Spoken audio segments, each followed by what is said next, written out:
दोस्तों, गदर एक प्रेम कथा भारतीय सिनेमा की आइकॉनिक फिल्मों में से एक है। आज इस फिल्म को रिलीज हुए 20 साल से भी ज्यादा का समय होने जा रहा है। एक ऐसी प्रेम कहानी जिसने भारतीय सिनेमा में प्यार का एक नया अध्याय जोड़ा। फिल्म में मुख्य भूमिका में थे सनी देओल, अमीषा पटेल और अमरीश पुरी। फिल्म एक ट्रक ड्राइवर तारा सिंह की कहानी बताती है, जिसे एक मुस्लिम लड़की सकीना से प्यार हो जाता है। भारत पाकिस्तान बंटवारे और उसी दौरान हुए हिंदू मुस्लिम दंगे इस प्रेम कहानी के बीच में आ जाते हैं। तारा सिंह अपने प्यार के लिए लड़ता है, जिसकी कहानी भारत से लेकर पाकिस्तान तक फैली है। लेकिन क्या आपको पता है, इस फिल्म की कहानी बूटा सिंह नाम के एक व्यक्ति की असल कहानी से काफी हद तक प्रेरित है। दोस्तों, आज के इस वीडियो में बात करेंगे गदर एक प्रेम कथा के असली हीरो बूटा सिंह और उनकी अमर प्रेम कथा के बारे में। वीडियो शुरू करने से पहले आप सभी से रिक्वेस्ट है कि चैनल को जरूर सब्सक्राइब कीजिए और ये बेल आइकन दबाना ना भूलें, ताकि नए आने वाले वीडियोस आपको सबसे पहले मिले। बूटा सिंह की कहानी की शुरुआत होती है आज़ादी से पहले वाले भारत में। तब पाकिस्तान का जन्म भी नहीं हुआ था। बूटा सिंह ब्रिटिश आर्मी के एक सोल्जर थे। सेकेंड वर्ल्ड वॉर के टाइम वो बर्मा यानी आज के म्यांमार में तैनात थे। बूटा सिंह उस समय पूर्वी पंजाब के लुधियाना जिले के निवासी थे, जो अब भारत में है। सेकेंड वर्ल्ड वॉर के खत्म होने के साथ साथ ही भारत को भी आज़ादी मिली और देश दो टुकड़ों में बांट दिया गया। देश में दंगे भड़क उठे थे। पाकिस्तान में गैर मुस्लिमों को मारा काटा जा रहा था, वहीं भारत में मुस्लिमों की हत्या की जा रही थी। पंजाब में भी मुस्लिम परिवारों की हत्या की जा रही थी और उन्हें पूर्वी पंजाब से खदेड़ा जा रहा था। उसी समय जैनब नाम की एक मुस्लिम लड़की, जो कि अपने परिवार से बिछड़ गई थी, भटकते भटकते बूटा सिंह के गांव आ गई थी, जहां कुछ लोग मिलकर इसका रेप और फिर हत्या करना चाहते थे। बूटा सिंह ने इसकी जान बचाई और इन्होंने एक दूसरे से शादी कर ली और जल्द ही इनकी दो बेटियां हुई, तनवीर और दिलवीर कौर। विभाजन के लगभग एक दशक बाद भारत और पाकिस्तानी सरकारों ने विभाजन के समय अपने परिवारों से अलग हुई महिलाओं को वापस करने का फैसला किया, जो अब बॉर्डर के उस पार अपने परिवार से अलग रहती थी। उसी समय स्टेट अथॉरिटीज ने जैनब को उसकी छोटी बेटी दिलवीर के साथ उठाकर पाकिस्तान पहुंचा दिया। जैनब का परिवार लाहौर के बाहरी इलाके में सीमा के पास नूरपुर नामक एक छोटे से गांव में बस गया था। यहीं से जैनब को स्वदेश यानी पाकिस्तान लाया गया था। बूटा सिंह के लिए समय काफी कठिन था।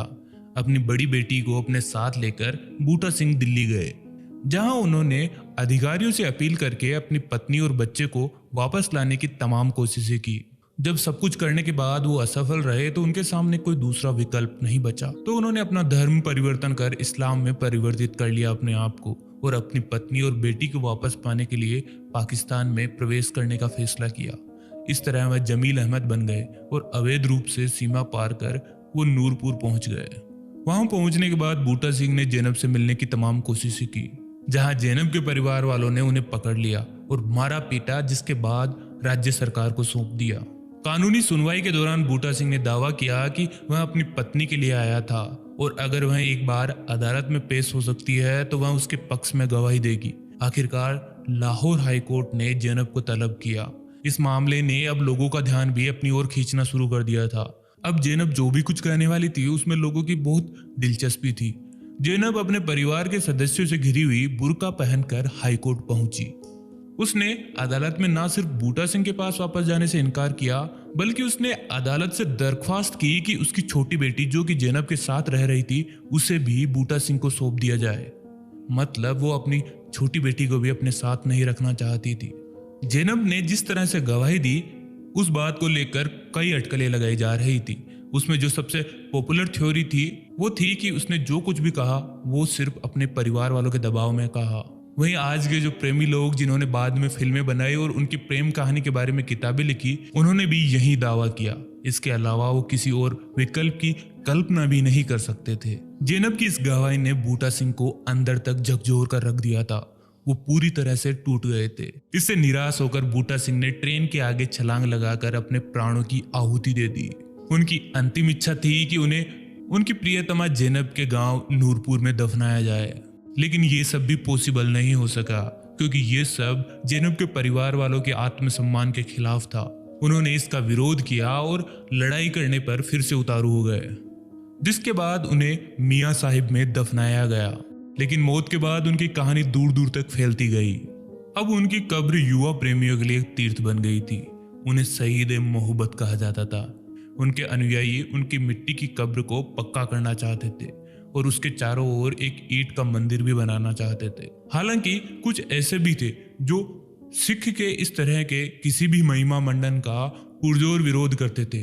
वे रात में आते और उनकी कब्र को नष्ट कर देते। बूटा सिंह के समर्थक सुबह फिर कब्र का निर्माण करते और ये तब तक चलता रहा जब तक बूटा सिंह को भुला नहीं दिया गया। आज उनकी एक कच्ची कब्र मौजूद है। बूटा सिंह की कब्र मिट्टी की कब्र ही बनी रही और उस पर कोई मंदिर नहीं बन पाया। गदर के अलावा बूटा सिंह के जीवन की प्रेम कहानी को सीमा के दोनों ओर फिल्मों और किताबों में ढाला गया। एक पंजाबी फिल्म सईद ए मोहब्बत बूटा सिंह पूरी तरह से उन्हीं की कहानी पर आधारित फिल्म है। इसके अलावा 2007 में कनाडा की एक फिल्म पार्टीशन और उसके अलावा 2004 में बॉलीवुड की फिल्म वीर जारा भी उन्हीं से प्रेरित फिल्म है। दोस्तों, आप क्या कहेंगे बूटा सिंह की इस अमर प्रेम कहानी के बारे में? कमेंट करके हमें जरूर बताइए। वीडियो कैसा लगा? अगर अच्छा लगा हो तो लाइक और शेयर करना ना भूले। चैनल को जरूर सब्सक्राइब कीजिए। दोस्तों, जल्दी मिलेंगे नई वीडियो के साथ। तब तक के लिए नमस्कार।